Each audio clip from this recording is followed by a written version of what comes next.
Russia দীর্ঘদিন ধরেই সামরিক প্রযুক্তিকে উন্নত করে আসছে, তবে সম্প্রতি যা তারা সামনে এনেছে তা যেন সমগ্র বিশ্বের জন্য এক ভয়ঙ্কর বার্তা।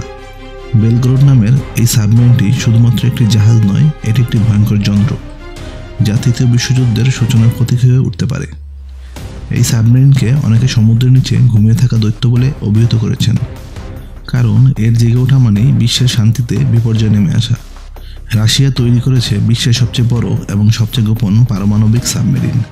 বেলগরোড কেবলমাত্র প্রযুক্তিগত দিক থেকেই শক্তিশালী নয়, বরং এটি একটি কৌশলগত অস্ত্র যার মাধ্যমে রাশিয়া গোটা বিশ্বকে চোখ রাঙাতে সক্ষম। বিশেষজ্ঞদের মতে এমনকি মার্কিন যুক্তরাষ্ট্র এবং চীনও আগামী 10 বছরের মধ্যে এই ধরনের সাবমেরিন তৈরি করতে পারবে না। এই প্রকল্প এতটাই গোপনীয়ভাবে সম্পন্ন হয়েছে যে আন্তর্জাতিক গোয়েন্দা সংস্থাগুলোর চোখ এড়িয়ে গেছে বহুদিন। বেলগরোডের দৈর্ঘ্য প্রায় 184 মিটার, উচ্চতা 15 মিটার এবং ওজন প্রায় 30,000 টন। এটি এত বড় যে এর ভিতরে একটি ছোট সাবমেরিনও রাখা যায়। এটি পানির নিচে, উপরে, এমনকি নির্দিষ্ট ক্ষেত্রে আকাশপথেও হামলা চালাতে সক্ষম। তবে এর সবচেয়ে ভয়ঙ্কর ও রহস্যময় দিক হচ্ছে অদৃশ্য অস্ত্র পেসেইডন। এই পেসেইডন হলো একটি অটোনোমাস নিউক্লিয়াস টর্পেডো যা প্রায় 1,00,000 কিলোমিটার দূর থেকে আঘাত হানতে সক্ষম। এটি মানুষের হস্তক্ষেপ ছাড়াই লক্ষ্যবস্তুতে পৌঁছে যায় এবং বিস্ফোরণ ঘটায়। এই সাবমেরিনের গতি ঘন্টায় প্রায় 70 কিলোমিটার এবং এটি সমুদ্রপৃষ্ঠ থেকে প্রায় 1000 কিলোমিটার নিচে চলাফেরা করে সম্পূর্ণ নিঃশব্দে, যার কারণে এই সাবমেরিনটি রাডার এবং ট্র্যাকিং সিস্টেমের হাত থেকে সম্পূর্ণ অদৃশ্যই থেকে যায়। এটি পারমাণবিক শক্তিতে চালিত হয়, দীর্ঘ সময় ধরে পানির নিচে অবস্থান করতে পারে এবং এতে সংরক্ষিত মিসাইলগুলো একটি গোটা দেশ ধ্বংস করে দিতে সক্ষম।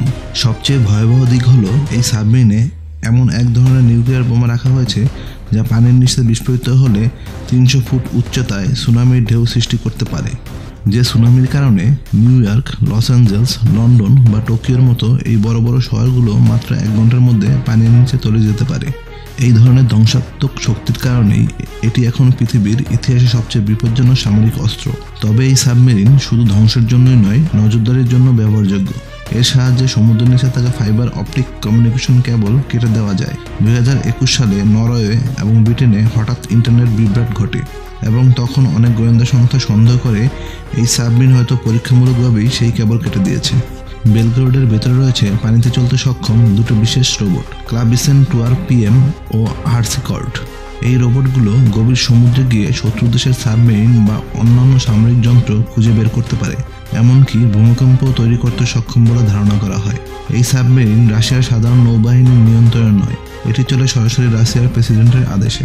ভেতরে কাজ করে বিশেষ গোয়েন্দা সংস্থার লোকেরা, যাদের উপস্থিতি এবং কাজের প্রকৃতি সাধারণ নাবিকদের কাছেও গোপন রাখা হয়। এই অত্যন্ত গোপন প্রকল্পের মাধ্যমে রাশিয়া বিশ্বকে জানিয়ে দিচ্ছে তারা যে কোনো সময় যে কোনো কিছু ঘটানোর জন্য প্রস্তুত। বিশ্বের অনেক দেশের সেনাপ্রধানরা বলছেন এই সাবমেরিন আসলে যুদ্ধ শুরু করার জন্য তৈরি নয়, বরং যুদ্ধ শেষ করে দেওয়ার জন্য তৈরি একটি যন্ত্র। এটি এক প্রকার ডিটারেন্স মেশিন, অর্থাৎ যা কিনা শত্রুকে ভয় দেখিয়ে নিরস্ত করার একটি কৌশল। কিন্তু এই ভয়ই বিশ্ব রাজনীতিতে এক অদৃশ্য চাপ সৃষ্টি করে রেখেছে। যেখানে এই সাবমেরিন অবস্থান করে, পাশের দেশের সেনাবাহিনী সর্বদা সতর্ক অবস্থায় থাকে। মার্কিন যুক্তরাষ্ট্রের প্রতিরক্ষা মন্ত্রণালয় এটিকে প্রতিশোধ নেওয়ার মেশিন হিসাবে উল্লেখ করেছেন। যদি কখনো রাশিয়ার উপরে বড় ধরনের কোনো হামলা হয়, তাহলে এই সাবমেরিন সেই দেশকে মাত্র 30 মিনিটেই সম্পূর্ণভাবে ধ্বংস করে দিতে পারে।